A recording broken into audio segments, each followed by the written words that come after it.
तो rolling motion में जैसे कि हम लोग को इतना मालूम है कि रोलिंग मोशन का मतलब होता है समेशन ऑफ टू मोशंस। पहला मोशन होता है ट्रांसलेशनल मोशन, सीधा सीधा जब चलता है पूरा, और दूसरा मोशन होता है एक ही जगह पे खड़ा होकर गोल गोल घूमना, दैट मींस रोटेशनल मोशन। तो rolling motion is the summation या combination of two motions, that means translational motion and rotational motion. ये हमारा डिस्कशन हुआ है।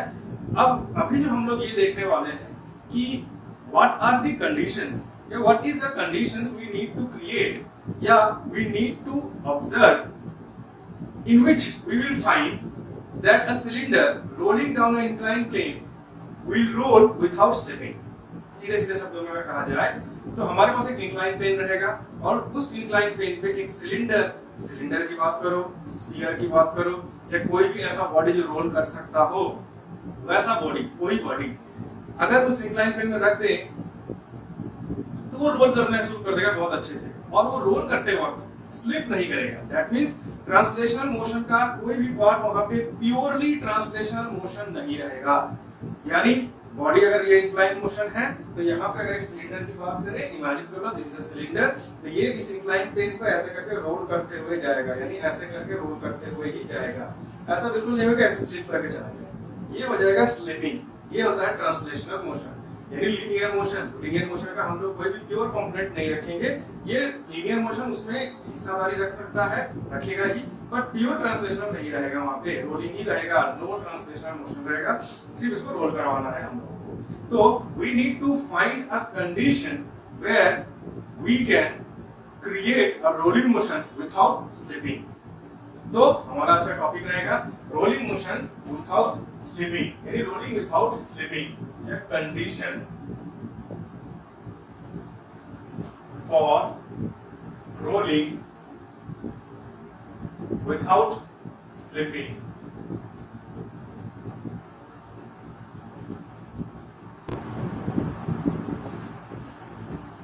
तो condition for rolling without slipping, यहाँ पे हम लोग जो कंडीशन क्रिएट करेंगे, जो सिचुएशन होगा, वो सिचुएशन को पहले इसको अच्छे से समझो। The situation will be such that हमारे पास एक इंक्लाइन प्लेन है, ये हो गया वो इंक्लाइन प्लेन, और इस इंक्लाइन प्लेन में ये इंक्लिनेशन एंगल थीटा पे है, यानी it is inclined at angle theta. अब यहाँ पे एक सिलेंडर है जो रोल कर रहा है। अब ये सिलेंडर को हम लोग साइड से देख रहे हैं तो सिलेंडर हम लोग को सर्कल ही दिखेगा हम लोग को, यानी ये हो जाएगा उसका फ्रंट व्यू, ऐसे देखेंगे तो, और यही साइड से अगर हम लोग देखेंगे तो हम लोग को सिर्फ और सिर्फ ऐसे एक सर्कल दिखेगा। तो यही हम लोग जा रहे हैं बनाने यहाँ पे। ये हो गया वो सिलेंडर, ये हमारा सिलेंडर। नाउ ये जो सिलेंडर है इसके अब सारे फोर्सेस को हम लोग यहाँ पे दिखाने वाले हैं। तो सबसे पहला जो फोर्स यहाँ पे रहेगा वो होगा इसका खुद का वेट, जो कि वर्टिकली डाउनवर्ड होगा, mg। Let the mass be capital mg।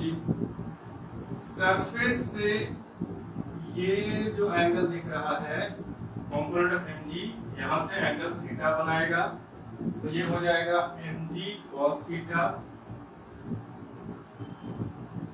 और इस तरफ parallel to the surface mg sin theta. Surface से ऊपर की तरफ नॉर्मल रिएक्शन फोर्स n, और मोशन इस तरफ है तो मोशन के उल्टा at the point of their contact frictional force F। This body is going downward with a linear acceleration a या फिर angular acceleration alpha। तो ये रहे हमारे सारे पैरामीटर्स। उम्मीद करते हैं सारे पैरामीटर्स को क्लियर हो। एक बार फिर से अगर बताएं, ये रहा बॉडी हमारा सिलेंडर, और नीचे की तरफ उसका वर्टिकली डाउनवर्ड जाएगा उसका वेट। अगर ये एंगल थीटा पे इंक्लाइंड है तो यहाँ भी एंगल थीटा होता है। क्यों होता है हम लोग प्रीवियस टॉपिक्स में कवर किए हैं, या लॉज ऑफ मोशन के टॉपिक्स में हम लोग ये चीज पूरी तरह से कवर कर लिए हैं। अब ये mg का इस तरफ जो कंपोनेंट आएगा that will be mg cos theta, और इस तरफ जो कंपोनेंट आएगा वो जाएगा mg sin थीटा। पीछे की तरफ से अपोजिंग फोर्स को अपोज करने वाला जो फोर्स रहेगा दैट इज फ्रिक्शनल फोर्स। ये बॉडी घूमते हुए जा रहा है एंगुलर एक्सेलरेशन अल्फा के साथ और लीनियर एक्सेलरेशन a के साथ। ऊपर की तरफ हो जाएगा नॉर्मल रिएक्शन फोर्स n। चलो अब इसको कंडीशन डिराइव करते हैं। Now looking at the forces we can say here that n is equal to mg cos theta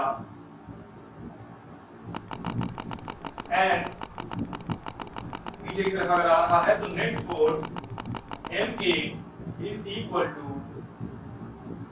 mg sin theta minus f। ये फोर्सेस के इक्वेशन बनाना तो हम लोगों ने लॉज ऑफ मोशन के चैप्टर में ही सीख लिया था। अब यहाँ पे हम लोग डिस्कस नहीं करेंगे, हम लोग बस आगे की तरफ बढ़ते हैं। ये लिख देने के बाद we want to know the value of this frictional force F। अब इसको कैसे डिराइव करते हैं देखते हैं। ये मेन इक्वेशन पे फिलहाल यही रखते हैं, साइड में थोड़ा सा कुछ डेरिवेशंस करते हैं हम लोग। तो अब देखो टॉर्क का फॉर्मूला क्या होता है। टॉर्क जो हम लोग को पता है, torque tau is equal to force, linear force multiplied by the lever arm या फिर मोमेंट आर्म या फिर फोर्स आर्म या फिर the distance from the pivot point या फिर the distance from the axis of rotation to the F या फिर डिस्टेंस बिटवीन द फोर्सेस। यहां पे सिंस एक ही फोर्स है, ये हम लोग distance between the axis of rotation and force की बात करेंगे। ये सारी चीजें हम लोग टॉप में कवर कर चुके हैं।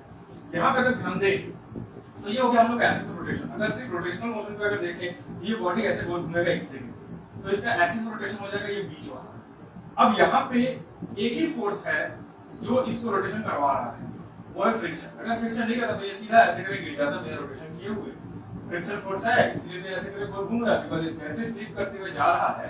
अब इसको जरा अगर हम लोग ध्यान से समझे तो जब ये स्लिप करने की कोशिश करेगा तो at this point of contact, यानी पॉइंट ऑफ कांटेक्ट उसको हम बड़ा करके बनाए, ये हो गया हमारा इंक्लिनेशन सरफेस। और ये जो हमारा बॉडी है यहाँ पे, ये मान लो ये बॉडी यहाँ पे कांटेक्ट है, ये वाला पोर्शन जब यहाँ से स्लिप करते हुए जाएगा, ये वाला पोर्शन ये वाले सरफेस के साथ ऑल टाइम कांटेक्ट है, ऑल टाइम कांटेक्ट है।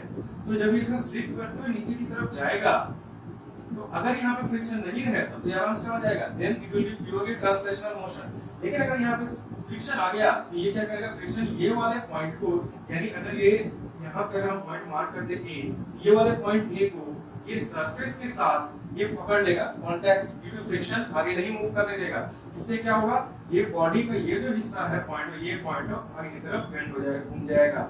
जैसे घूम जाएगा तो नेक्स्ट पॉइंट हम क्या देखेंगे, यहाँ पे दूसरा पॉइंट आ गया, यहाँ पे तीसरा पॉइंट आ जाएगा, यहाँ पे चौथा पॉइंट आ जाएगा, यहाँ पे पांचवा पॉइंट आएगा, and we are seeing a rotational motion. तो ये होने वाला है। अब अगर हम लोग सिर्फ रोटेशन मोशन पे ध्यान दें तो हम लोग दिखेगा हम लोगों को कि this rotation motion is happening only because there is a tangential force, frictional force here which is a distance r from the axis of rotation। तो ये हो गया टोटल हम लोग का जो टॉर्क का कंडीशन हम लोग स्टडी किया था, बिल्कुल इसी मैच करता है। तो हम लोग यहाँ पे लिख सकते हैं कि torque in this case tau is equal to r into f, where r is the radius। r को हम कैपिटल R से लिख रहे हैं, where हम लोग यहाँ पे लिख देंगे r is the radius of cylinder। r is radius of cylinder। Capital M is the mass of cylinder।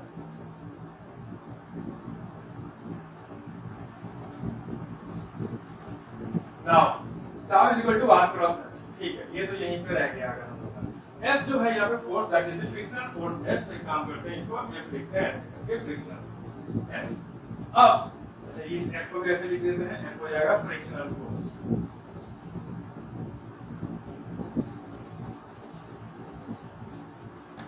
Now we also have a formula where torque is equal to moment of inertia into the angular acceleration alpha। तो ये वाला हम यहाँ पे इस्तेमाल करेंगे, tau is equal to moment of inertia I into alpha. ये कहाँ से आया है, ये इसके लीनियर पार्टनर यानी लीनियर एनालॉगस लीनियर इक्वेशन क्या है, force equal to mass into acceleration mass ये वाला आया है। तो अगर हम लोग देखें टॉर्क का ये दो इक्वेशन एक ही सिचुएशन में लग सकता है, तो हम लोग from here we can say that Rf is equal to I alpha, and from here we can get the value of the frictional force F is equal to I alpha by R, and acceleration, linear acceleration और angular acceleration का relation भी हमें पता होता है, वो है linear acceleration a is equal to angular acceleration into the r। यहाँ से alpha is equal to a by r हो जाएगा, that means this can again be written as i a by r square where a is equal to linear acceleration, a is equal to linear acceleration। Let me erase this। Now f का value यहाँ पे मिल गया, तो ये वाला value अगर यहाँ से यहाँ पुट कर देते हैं तो यही क्वेश्चन क्या बन जाता है, mass into acceleration is equal to mg sin theta minus ia by r square।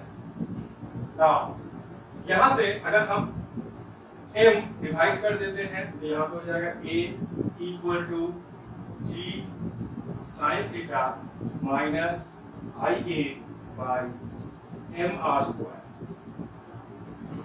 Now यहाँ से ये वाला जो पोर्शन है इसको इधर भेज देते हैं, तो यहाँ पर क्या हो जाएगा a plus ia by mr square which is equal to g sin theta। अब यहाँ से a को कॉमन ले लेंगे तो ये इक्वेशन बन जाएगा 1 plus i by mr square is equal to g sin theta। Now ये पूरा चीज को नीचे भेज देते हैं तो हम लोग को मिल जाएगा a is equal to g sin theta by 1 plus i by mr square। ये जो इक्वेशन दिख रहा है यही हमारा मेन इक्वेशन है, ये हमारा कंडीशन नहीं है रोलिंग और स्लिपिंग का, पर ये बहुत बड़ा इक्वेशन है। ये इक्वेशन को अगर हम ध्यान से देखें तो कोई भी ऐसा ऑब्जेक्ट जो रोल कर सकता हो वो इस इक्वेशन में डाला जा सकता है और उसके रोल करने का एक्सेलरेशन हम लोग यहाँ से निकाल सकते हैं। अब यहाँ पे एक सवाल पैदा किया जा सकता है कि mr square moment of inertia I का वैल्यू तो mr स्क्वायर ही होता है, तो हम यहाँ पे mr स्क्वायर को I लिख के I के साथ काट क्यों नहीं दे रहे हैं। तो यहाँ पे सवाल ये पैदा हो रहा है कि I is equal to mr square में जो फॉर्मूला हम लोग इस्तेमाल करते हैं ये I equal to mr square, ये फॉर्मूला हम लोग सिर्फ और सिर्फ उसी केस में इस्तेमाल करते हैं जहाँ पे पॉइंट ऑब्जेक्ट दिया हुआ है, जहाँ पे मास m होता है। But for continuous body system जहाँ पे हमारे पास कंटिन्यूअस डिस्ट्रीब्यूशन ऑफ मास होता है वहां पे हम लोग क्या करते हैं, ये फॉर्मूला को अलग तरीके से अप्लाई करते हैं, उस बॉडी को छोटे छोटे हिस्सों में तोड़ देते हैं और हर एक पॉइंट पे ये फॉर्मूला अप्लाई करते हैं, फाइनली उसको इंटीग्रेट कर देते हैं। पिछले टॉपिक में हम लोगों ने यही डिस्कस किया था कि इसी फॉर्मूले को अगर हम लोग इसी तरीके से अप्लाई करें तो डिफरेंट रेगुलर बॉडीज जैसे कि स्फीयर ले ले, डिस्क ले ले, रिंग ले ले, हॉलो सिलेंडर, सॉलिड सिलेंडर, इन सभी पे अगर हम लोग यही फॉर्मूला को मारे तो वो अलग अलग एक्सिस ऑफ रोटेशन के हिसाब से अलग अलग एक रूप पकड़ लेता है। तो ये जो फॉर्मूला दिख रहा है this formula does not means moment of inertia, because यहाँ पे मोमेंट ऑफ इनर्शिया का ये वाला वैल्यू लेगा।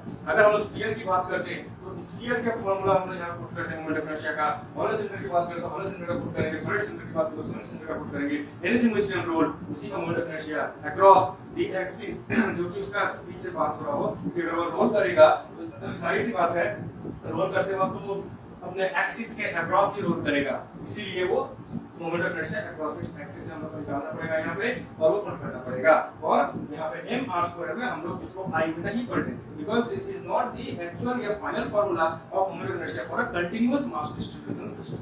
तो इसको ऐसे रखेंगे, यहाँ पे हम लोग एक्सेलरेशन मिल जाएगा किसी भी रोलिंग बॉडी का। अब rolling body on incline plane, किसी भी रोलिंग बॉडी का नहीं, यहाँ पे चीज याद रखना पड़ेगा, rolling body on a incline plane, condition for rolling without slipping, incline plane की बहुत यहाँ पे कंडीशन को हमेशा याद रखना, इंक्लाइन प्लेन, क्योंकि अगर ये इंक्लाइन प्लेन में नहीं रहा तो हमारे पास ये जो g sin थीटा और g sin थीटा और g cos theta, mg sin theta mg cos theta है ना, ये सब mg sin थीटा तो उड़ ही जाएगा, mg cos थीटा कर सकते हैं mg में आ जाएगा, पूरा अगर एक प्लेन सरफेस में इसको रोल करवाएं हमारे पास g sin थीटा नहीं रहेगा, सिर्फ g रहेगा, उसका वेरिएशन दिखा देंगे। और फिलहाल के लिए हम लोग इंक्लाइन प्लेन पे देख रहे हैं, तो ये देखते हैं। Now here is a very important condition, यहाँ से हम लोग एक्सेलरेशन निकाल सकते हैं उस बॉडी का जो रोल कर रहा है। For example, in this case we have considered the cylinder, तो सिलेंडर का हम निकाल के देखते हैं यहाँ से क्या होता है। तो we know that the moment of inertia of a cylinder, moment of inertia of a cylinder along its axis half mr square होता है। तो अगर हम लोग यहाँ पे पुट कर दें for solid cylinder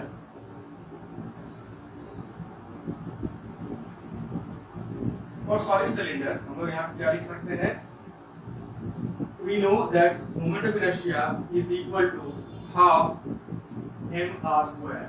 और यहाँ पर एक बात और है कि for solid cylinder moment of inertia about its own axis, यानी उसका नेचुरल एक्सिस के अगेंस्ट ही अगर रोल करे तो ये होता है। तो यहाँ पर हम लिख सकते हैं a is equal to g sin theta divided by 1 plus I के बदले हो जाएगा half mr square by mr square। ये mr square कट जाएगा, अब ये हो जाएगा 3/2, अब इसको ऊपर पलटेंगे तो हो जाएगा 2/3। That means finally we will get acceleration a is equal to 2/3 g sin theta। तो फॉर सॉलिड सिलेंडर यही वाला कंडीशन अपना रूप बदल के ये वाला ले लेता है। अब यहाँ पे हमको साफ साफ दिख रहा है कि जो एक्सेलरेशन, जिस एक्सेलरेशन से नीचे की तरफ उतरेगा वो acceleration due to gravity g का बहुत ही कम पार्ट, एक तो उसमें sin थीटा लग रहा है वो g कम कर दे रहा है, प्लस 2/3 लग रहा है इसमें, दैट मींस ये भी और g को वैल्यू को कम कर दे रहा है। अगर हम लोग चाहें तो फॉर हॉलो सिलेंडर भी हम लोग निकाल सकते हैं। हॉलो सिलेंडर की अगर हम लोग बात करें तो हॉलो सिलेंडर में मोमेंट ऑफ इनर्शिया होता है mr स्क्वायर। अगर वो mr स्क्वायर होगा तो यहाँ पे mr स्क्वायर कट जाएगा और 1 plus 1 हो जाएगा 2, दैट मींस इसका हाफ। यानी अगर हम लोग इसकी बात करें जैसे कि for hollow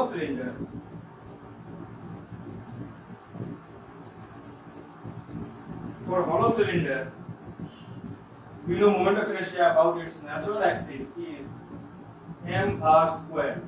So from there we can say that acceleration a is equal to g sin theta by 1 plus mr square by mr square। Cut गया तो ये हो जाएगा नीचे 1, that means we will get 1/2 g sin theta। तो इसमें और भी कम जाता है ये वैल्यू। तो हम लोग इसीलिए क्या देखते हैं, किसी भी सिलेंडर को अगर हम लोग किसी भी एक इंक्लाइन प्लेन पे रोल करवाते हैं तो वो धीरे से ही रोल होते हुए जाता है, जबकि उसको अगर हम सीधा गिरा दें तो धप से नीचे गिर जाता है। जबकि रोल करवाएं तो एक स्टेडी स्टेट में और एक धीरे से एक मोशन पकड़ता है और नीचे के धीरे से रोल करता है। अब यहाँ पे एक चीज गौर करने की बात है, ये जो इक्वेशन है, ये जो फाइनल इक्वेशन निकल के आ रहा है, इसमें मास का कोई भी सिंबल नहीं है या इन्वॉल्वमेंट नहीं है। यानी अगर हम भारी सिलेंडर ले, हल्का सिलेंडर ले, कोई मैटर नहीं करता, दोनों के दोनों एक ही तरह के एक्सेलरेशन से नीचे की तरफ गिरेंगे। तो यहाँ पे सिर्फ किसमें डिपेंड करता है, acceleration due to gravity g और थीटा, यानी किस तरीके से इंक्लाइन है। अगर हम ज्यादा इंक्लाइन करें ज्यादा स्पीड होगा, कम इंक्लाइन करें तो कम स्पीड होगा, बट मास से कुछ लेना देना नहीं है इसका। Now we haven't still got the condition for rolling without slipping। ये तो हम लोगों ने एक्सेलरेशन का निकाला, लेकिन अभी रोलिंग विदाउट स्लिपिंग हम लोगों ने नहीं निकाला है, तो वो भी हम लोग निकाल रहे हैं। क्या करेंगे हम लोग, यही वाला इक्वेशन का दोबारा इस्तेमाल करेंगे और वापस यहीं से शुरू करेंगे। देखो क्या करते हैं अभी। तो condition for rolling without slipping हम लोग क्या करेंगे, let me rough the question, हमें जरूरत पड़ेगी ये वाला एक्सेलरेशन का, हम लोग को जरूरत पड़ेगा ये वाला, और इसके बाद ही हम लोगों को चाहिए यहाँ से, इसकी जरूरत नहीं है। तो देखो क्या करते हैं, फॉर सॉलिड सिलेंडर में हम लोग क्या चाहिए, condition for rolling without slipping in incline plane for solid cylinder. अगर किसी के लिए भी, मान लो हॉलो सिलेंडर के लिए भी अगर निकालना हो हम लोगों को, तो अभी यहाँ जो प्रोसेस कर रहे हैं वही प्रोसेस वहां भी करोगे तो निकल जाएगा। फॉर स्फीयर के लिए निकालना हो तो भी निकाल सकते हो। Any body which is slipping और रोलिंग, उसके लिए हम लोग यहाँ पे ये कंडीशन आगे कर सकते हैं। देखो यहाँ पे हम एक सॉलिड सिलेंडर को लेकर आगे बढ़ रहे हैं, बट तुम लोग चाहो तो यहाँ पे कोई भी बॉडी का इस्तेमाल कर सकते हो जो कि रोल कर सकता हो या रोल हो रहा हो। तो यहाँ पर क्या करते हैं, फॉर सॉलिड सिलेंडर। अच्छा यहाँ पे देखो हम लोग क्या करेंगे, ये वाले पोर्शन की भी हमें जरूरत नहीं है। यहाँ से हम लोग ऐसे लिख सकते हैं कि frictional force F is equal to, इसको इधर भेज देते हैं और इसको इधर भेज देते हैं। यहाँ से हम लोग ये लिख सकते हैं कि frictional force F is equal to mg sin theta minus ma। अब F is equal to mg sine theta minus ये जो यहाँ पे दिख रहा है कितना है 2-3g साइन थीटा, ये क्या हो जाएगा 2/3 mg साइन थीटा। अब यहाँ पे 1 mg साइन थीटा में से 2/3 mg साइन थीटा का हम लोग माइनस कर दें तो ये क्या हो जाएगा 1/3 mg sine theta, 1/3 mg sine theta.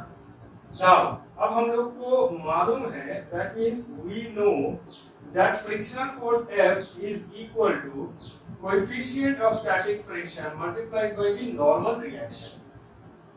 And from here we can write that coefficient of static friction is equal to frictional force by normal reaction.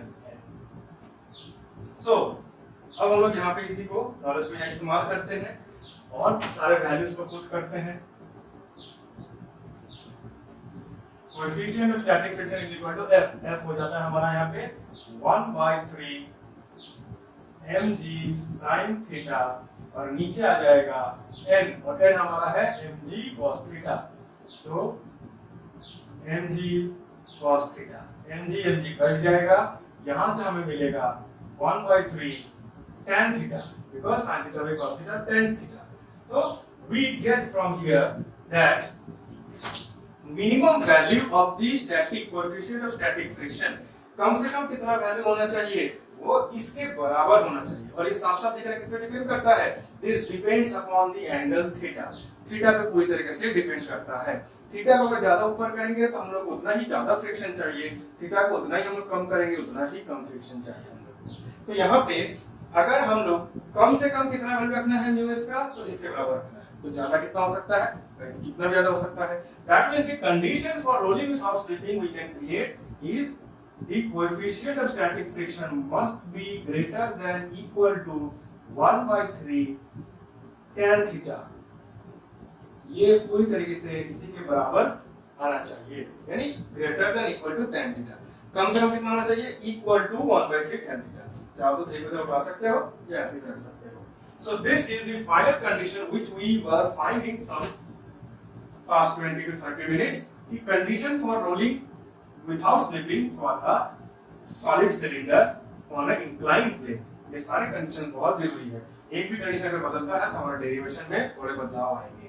अगर हम लोग सॉलिड सिलेंडर के बदले हॉलो सिलेंडर लगाते हैं तो हॉलो सिलेंडर में जो एक्सेलरेशन मिला है हाफ जी साइन थीटा का जो वैल्यू मिला हाफ जी साइन थीटा, हम लोग यहाँ पे half g sine theta half mg sin theta लगाते हैं यहाँ पे, जिससे कि ये हाफ निकल के आता और सो ऑन प्रोसीड हो जाता है। अगर इसको हम लोग स्फीयर रहता तो हम लोग उस हिसाब से पुट करते हैं। यानी हम लोग यहाँ पे सॉलिड सिलेंडर को लेकर डेराइव किए हैं और साथ ही साथ हम ये भी बताते आए हैं कि उसके बदले अगर कोई दूसरा भी फिगर हो तो किस तरीके से हमारा डेरिवेशन आगे की तरफ बढ़ेगा। तो उसी को फॉलो करते हुए हम लोग किसी भी वैल्यू के लिए किसी भी बॉडी के लिए निकाल सकते हैं। So this is our condition for rolling motion without slipping of a cylinder on an inclined plane। तो देख लो, तो कोई डाउट है तो हमको बताओ, तो आगे बढ़ेंगे।